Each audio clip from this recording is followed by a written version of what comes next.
Y obviamente cuando me enteré que iban a hacer La Mexicana y con Pedro Torres, bueno, súper. A los 52 años, Patti Navidad ya no sonríe para la cámara. No hay reflectores, no hay aplausos, solo una habitación en silencio y una frase que cae como una sentencia. Hay 5 personas que nunca voy a perdonar. No habla de odio, habla de memoria, de nombres que pesaron más que la fama, de heridas que no cerraron con el tiempo, sino que aprendieron a ocultarse. Durante décadas, el público creyó conocerla, la actriz, la figura pública, la mujer polémica, pero detrás de las puertas cerradas, otra historia crecía en la oscuridad. ¿Qué tuvo que pasar para que una mujer famosa esperara toda una vida para atreverse a señalar a quienes marcaron su caída? Antes de que existieran los titulares, antes de que su nombre se volviera familiar en la televisión, Patti Navidad aprendió una lección silenciosa que marcaría toda su vida. No todo dolor se expresa en voz alta. Hay heridas que se guardan, hay verdades que se tragan, y hay momentos en los que hablar no es valentía, sino peligro. En su entorno temprano, el afecto no siempre era un refugio.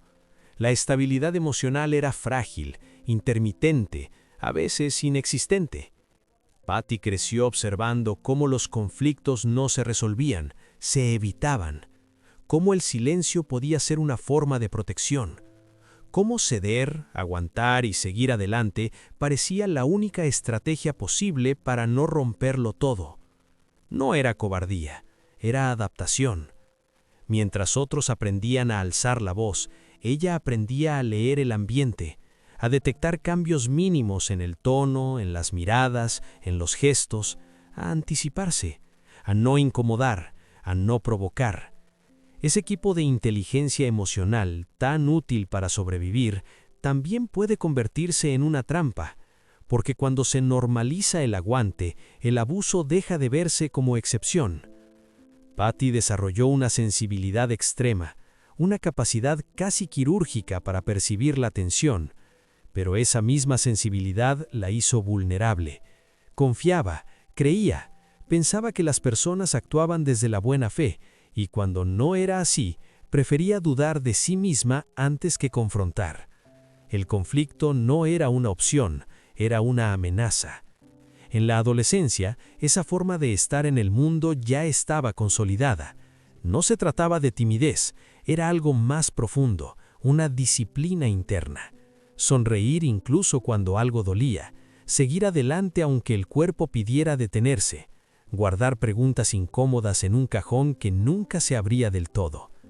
Ese patrón no desapareció con el tiempo, al contrario, se refinó, se volvió elegante, se convirtió en una herramienta funcional para moverse en espacios donde el poder no se discute, se obedece, donde decir no puede costar oportunidades, donde señalar una injusticia puede cerrar puertas para siempre.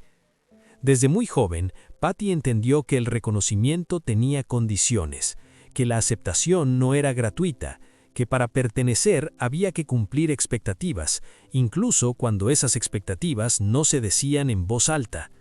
Aprendió a leer entre líneas, a adaptarse a lo que otros esperaban de ella, a no desentonar. Y así, sin darse cuenta, fue construyendo una armadura invisible, no de dureza, sino de silencio, una coraza hecha de paciencia, de resistencia, de espera, una armadura que la protegía, pero que también la aislaba. Cuando llegaron los primeros logros, cuando el camino profesional empezó a abrirse, esa forma de ser no cambió, solo se volvió más sofisticada. En lugar de gritar, observaba. En lugar de denunciar, anotaba mentalmente. En lugar de confrontar, archivaba. Porque Patti no fue educada para pelear, fue educada para soportar. Y ese detalle, casi imperceptible para el público, es clave para entender todo lo que vendría después. Las decisiones que parecieron pasividad, las respuestas que llegaron tarde, los silencios que se interpretaron como culpa. Nada de eso nació de la nada. Había una lógica interna, una historia previa, un aprendizaje profundo, que hablar puede tener consecuencias irreversibles y que a veces sobrevivir significa callar, aunque el precio sea cargar sola con el peso de todo. En ese contexto se formó la mujer que más tarde el país conocería, no como una figura frágil, sino como alguien entrenada para resistir, pero también como alguien que durante demasiado tiempo creyó que aguantar era sinónimo de fortaleza. La tragedia no estaba escrita en un solo evento, estaba sembrada desde antes, en cada silencio aceptado, en cada límite no puesto, en cada duda reprimida. Porque cuando una persona aprende desde joven que su voz es prescindible, el mundo se encarga de confirmarlo, una y otra vez. Y Patti Navidad todavía no lo sabía, pero esa lección inicial, callar para sobrevivir, sería la que más caro le cobraría, cuando la fama, el poder y la sospecha entraran en escena. El punto de quiebre no llegó con un escándalo televisivo, ni con una confesión grabada. Llegó en forma de páginas impresas, negras sobre blanco, con un nombre que no se borra y una insinuación que no necesita pruebas para hacer daño. En uno de los capítulos más controvertidos de su vida pública, Patti Navidad fue mencionada en un libro sobre mujeres vinculadas, directa o indirectamente, al mundo del narco. La autora era Anabel Hernández, una periodista conocida por sus investigaciones profundas y su estilo implacable. El contexto era explosivo, el subtexto, devastador. No se afirmaba un delito, no se presentaban pruebas concluyentes, pero se sugería algo más peligroso: cercanía, contacto, presencia. La idea de que Patti habría sido invitada a un encuentro con un capo del narcotráfico, un hombre que por sí solo pesa como una condena, Arturo Beltrán Leiva. En ese punto, la historia dejó de pertenecerle. La insinuación operó como una sombra que se extiende sin pedir permiso. No hacía falta confirmar nada, bastaba con que el lector imaginara el resto. En el ecosistema mediático, la duda siempre corre más rápido que la verdad, y una vez sembrada, no se retira. Patti reaccionó, no con ambigüedad, sino con firmeza. Explicó públicamente que había sido engañada para acudir a ese encuentro bajo un mensaje que describió como hipócrita, casi moral, que al darse cuenta del contexto real, rechazó cualquier tipo de propuesta y se retiró, que no aceptó dinero, que no recibió regalos, que no mantuvo relación alguna con el crimen organizado. Su versión era clara, su postura frontal. Pero el daño ya estaba hecho. La controversia escaló cuando la periodista se refirió a Patti con una frase que cayó como una bofetada pública. Una mujer de segunda categoría en ese mundo. No una acusación directa, no una imputación legal, algo peor, una etiqueta, un lugar asignado dentro de una narrativa oscura, sin posibilidad de réplica real. Patti respondió, criticó la obra, cuestionó la ética del texto, denunció lo que consideraba chismes disfrazados de investigación, señaló la irresponsabilidad de sugerir sin demostrar. Lo hizo de frente, sin medias tintas, y aún así, perdió. Porque en ese tipo de batallas no gana quien tiene razón, gana quien controla el relato. Muchos se preguntaron por qué no demandó. La respuesta fue fría, casi burocrática. La ley no estaba de su lado. Las palabras del libro estaban cuidadosamente construidas, no afirmaban, sugerían, no acusaban, insinuaban. Demasiado vagas para constituir una difamación legal, lo suficientemente precisas para destruir una reputación. Patti eligió no llevar el caso a los tribunales, no porque no quisiera, sino porque entendió que sería una guerra perdida desde el inicio. En ese vacío legal, donde la sospecha flota pero no se puede tocar, la verdad personal no tiene peso. A partir de ese momento, algo cambió de forma irreversible. Ya no era solo una actriz polémica, ahora era un nombre que aparecía vinculado a una de las palabras más tóxicas del imaginario mexicano: narco. Aunque fuera por asociación, aunque fuera por una sola mención, aunque fuera por una historia que ella negaba por completo. La sospecha no necesita repetirse para sobrevivir. Se instala, se reproduce en susurros, en titulares ambiguos, en comentarios de redes sociales, en miradas que ya no son iguales. Para Patty, ese episodio marcó el inicio de una nueva etapa, en la que cada palabra suya sería leída bajo un filtro de desconfianza, donde su silencio se interpretaría como culpa y su defensa como exageración. No hubo sentencia, no hubo resolución, no hubo cierre. Solo quedó una verdad incómoda. Cuando una figura pública es mencionada en ese contexto, la absolución no existe, solo existe el después. Y ese después fue el terreno donde Patty Navidad empezó a perder algo más valioso que contratos o aplausos. Empezó a perder el control sobre su propia historia. Porque hay rumores que no se prueban, pero tampoco se olvidan. Y una vez que un nombre entra en ese territorio, ya no sale intacto.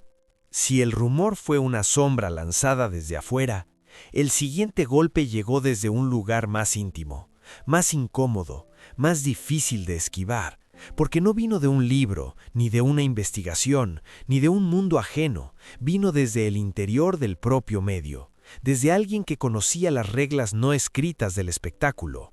El nombre era Sabine Musier.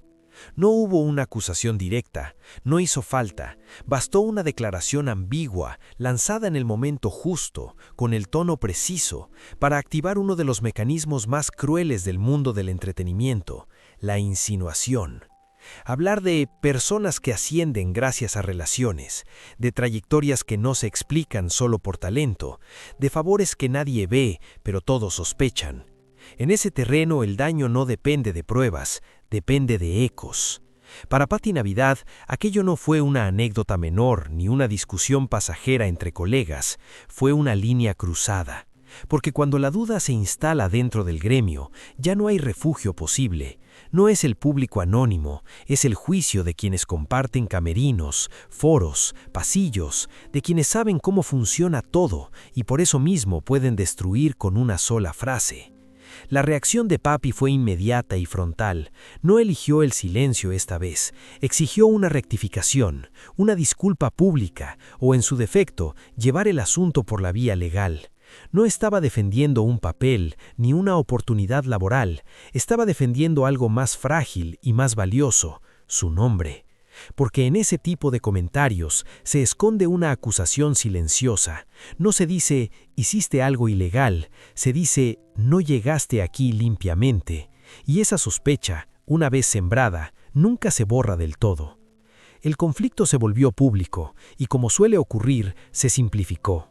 Para algunos fue un pleito entre actrices, un cruce de egos, un escándalo más del medio, pero por debajo de esa superficie se movía algo más profundo, la normalización de una narrativa donde el éxito femenino siempre necesita una explicación extra, un atajo oculto, un precio no dicho. Patty entendió rápido lo que estaba en juego. Si aceptaba el silencio, la insinuación se convertiría en verdad tácita. Si respondía, sería acusada de exagerar, de victimizarse, de no saber jugar el juego. No había salida limpia. Eligió responder, pero esa elección tuvo un costo. En el mundo del espectáculo, confrontar a alguien desde dentro rompe un pacto invisible, el pacto de mirar hacia otro lado, de no incomodar, de no señalar. Patty lo rompió, y con ello empezó a quedarse sola. No hubo una fila de colegas defendiéndola, no hubo un respaldo claro. Hubo en cambio murmullos, distancia, silencios incómodos. Porque en ese entorno, la neutralidad casi siempre favorece al ataque. El episodio dejó una marca profunda, no solo por lo que se dijo, sino por lo que no se hizo después. Nadie salió a cerrar el tema de forma contundente, nadie asumió responsabilidad real. El asunto se diluyó, pero la mancha quedó. Para Patty fue una confirmación dolorosa. El peligro no siempre viene de enemigos declarados, a veces viene de personas que comparten escenario, que conocen tus rutinas, que saben exactamente dónde golpear para que duela sin dejar huella visible. A partir de entonces, su relación con el medio cambió. Empezó a desconfiar, a medir palabras, a cerrar puertas internas, no por paranoia, sino por experiencia. Entendió que el ataque más efectivo no es el que destruye de golpe, sino el que erosiona lentamente la credibilidad. Y esa herida fue distinta a todas las anteriores, porque no venía de rumores externos ni de mundos lejanos, venía del lugar donde, en teoría, debía existir cierta complicidad, cierta comprensión, cierto código. No lo hubo. Ese día Patty Navidad no solo defendió su nombre, descubrió algo más inquietante, que en la industria el silencio colectivo puede ser tan violento como la acusación directa, y cuando esa lección se aprende, ya nada vuelve a sentirse igual. El colapso no llegó de golpe. No fue una caída espectacular ni un escándalo con fecha y hora. Fue algo más lento, más cruel. Un desgaste constante que empezó a sentirse en el aire, en las miradas, en el tono con el que su nombre era pronunciado. Después de los rumores y de la herida interna, Patty Navidad entró en una nueva fase, la del escrutinio permanente. Cada palabra suya era observada con lupa, cada gesto reinterpretado. Ya no importaba lo que decía, sino lo que otros decidían escuchar. El punto de inflexión ocurrió cuando la crítica dejó de ser debate y se convirtió en burla. En ese terreno apareció Chumel Torres, una figura con influencia digital, acostumbrada a traducir la polémica en entretenimiento. Desde su trinchera mediática, Patty fue reducida a un personaje, a un ejemplo, a una caricatura útil. No hubo matices, no hubo contexto, solo fragmentos, frases sacadas del lugar, opiniones simplificadas hasta convertirse en motivo de risa colectiva. El mecanismo era efectivo. Convertir a una persona en meme desactiva cualquier intento de defensa. Nadie escucha a quien ya fue ridiculizado. Patty respondió, no como estrategia, sino como reflejo. Se defendió, aclaró, señaló la ligereza con la que se la juzgaba. Pero el terreno ya no era neutral. En las redes, defenderse equivale a confirmar el ataque. Su respuesta fue leída como prueba de inestabilidad, como falta de control, como exceso. La narrativa estaba sellada. A partir de ahí, el efecto dominó fue imparable. Los comentarios se multiplicaron, los titulares se endurecieron, la ironía se volvió norma, y la opinión pública encontró un blanco cómodo, una mujer famosa a la que ya no se le concedía el beneficio de la duda. Lo más devastador no fue el volumen del ataque, sino su sincronía. Medios, usuarios, cuentas anónimas y figuras con plataformas coincidieron en una misma lectura. No importaba si era justa o no, importaba que fuera compartida.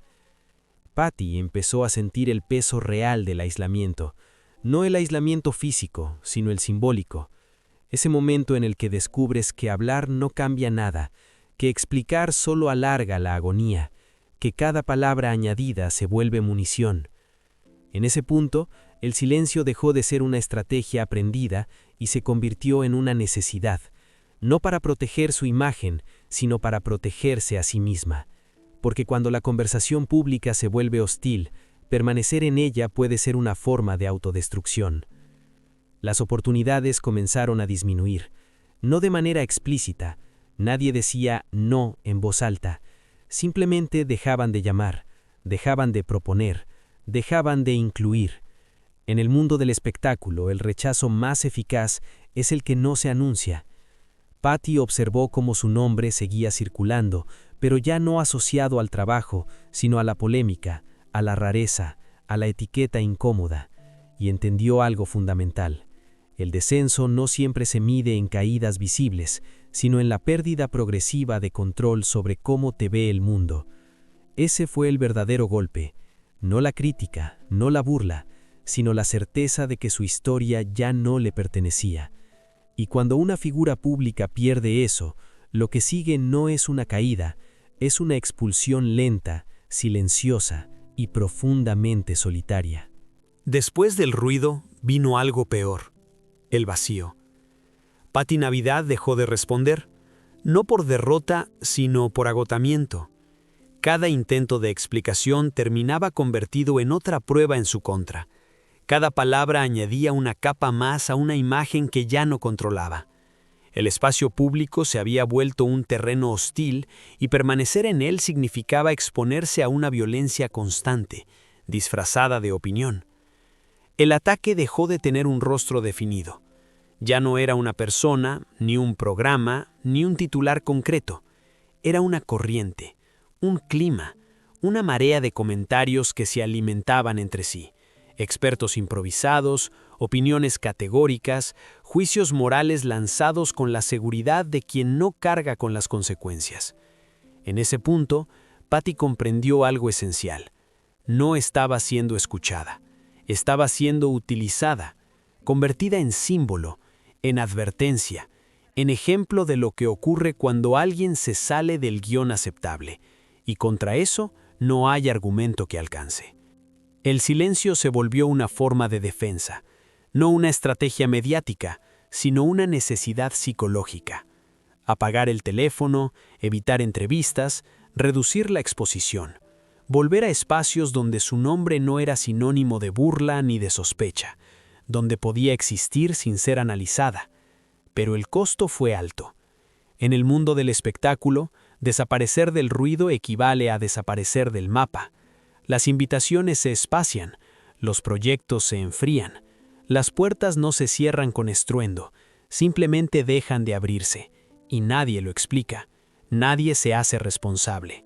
La exclusión opera en silencio, igual que el desgaste. Patti empezó a sentir cómo su carrera se desdibujaba, no por falta de talento, sino por exceso de controversia. Se convirtió en una figura incómoda, difícil de manejar, riesgosa. En una industria obsesionada con el control de imagen, eso es una sentencia. La soledad se volvió estructural, no solo emocional, sino profesional. Las conversaciones se volvieron breves, las respuestas evasivas, el apoyo inexistente, porque cuando una figura pública es señalada por la multitud, pocos quieren estar cerca cuando caen las miradas. En ese aislamiento, Patti tuvo que enfrentarse a una pregunta brutal. ¿Valía la pena seguir intentando aclarar algo que nadie quería entender? ¿O era mejor preservar lo único que aún le pertenecía, su integridad? Eligió lo segundo. No fue una decisión heroica, fue una decisión humana, proteger la salud mental, detener la hemorragia interna, dejar de sangrar en público para que otros lo llamaran espectáculo. El silencio, sin embargo, no trajo paz inmediata, trajo introspección, revisión, dudas acumuladas durante años que al fin encontraron espacio para emerger. ¿En qué momento todo se desvió?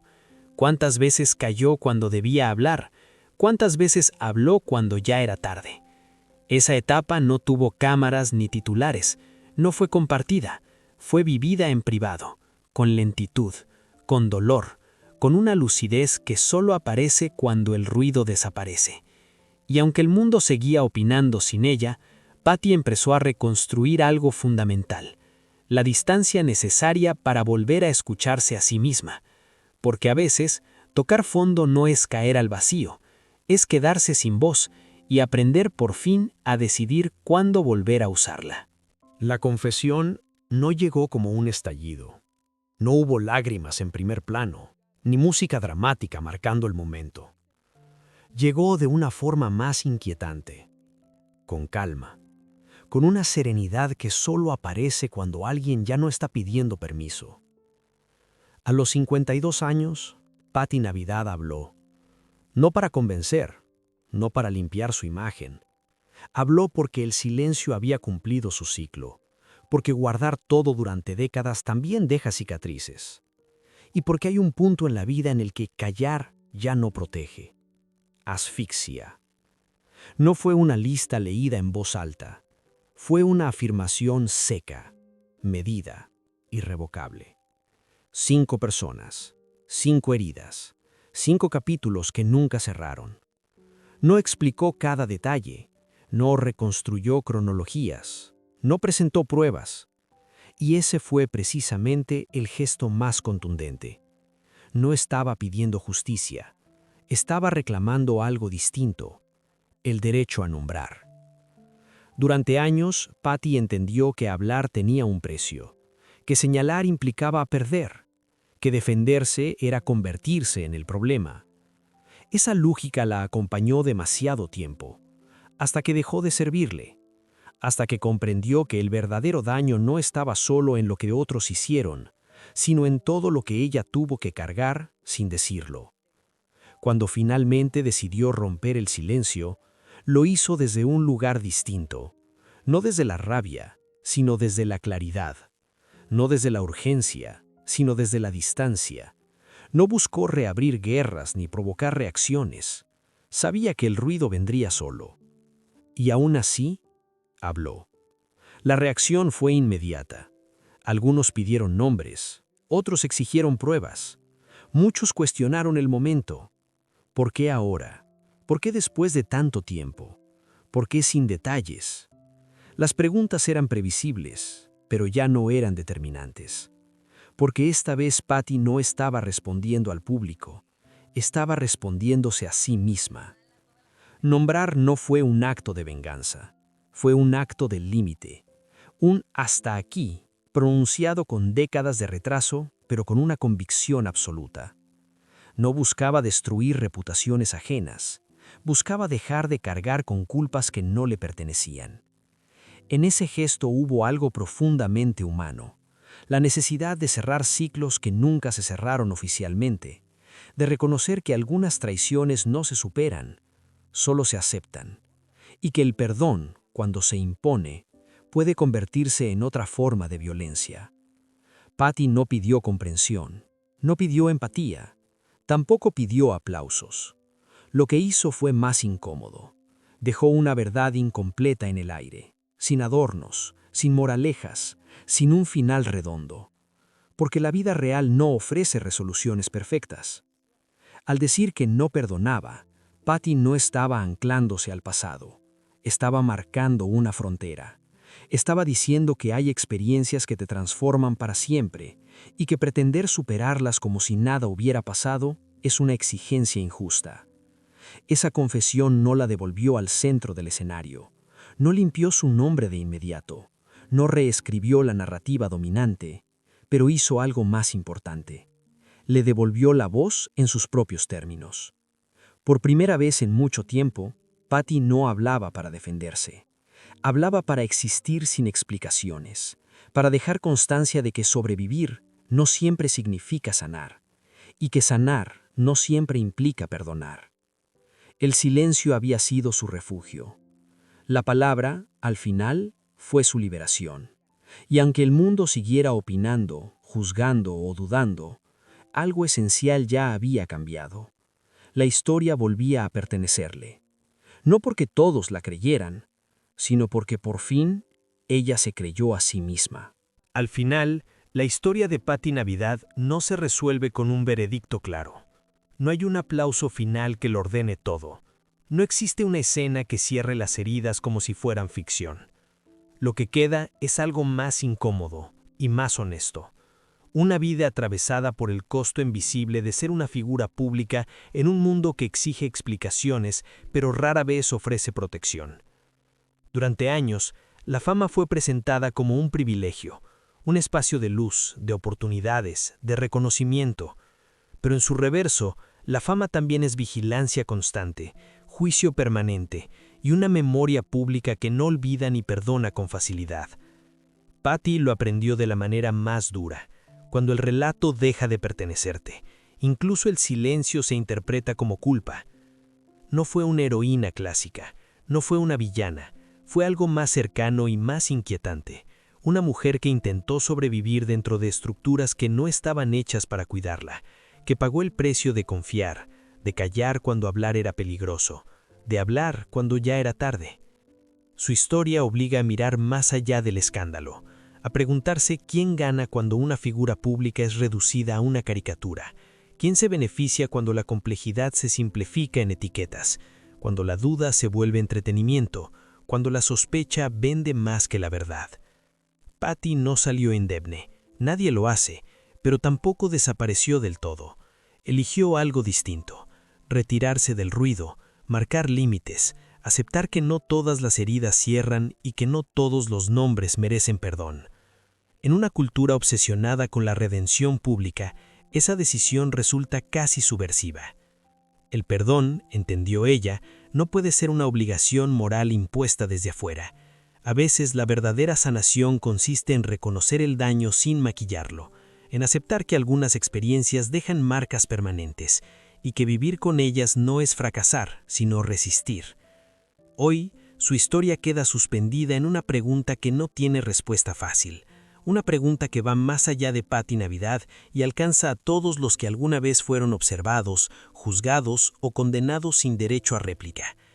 Porque al final, la fama no se mide solo en aplausos o contratos, se mide en lo que estás dispuesto a perder para sostenerla.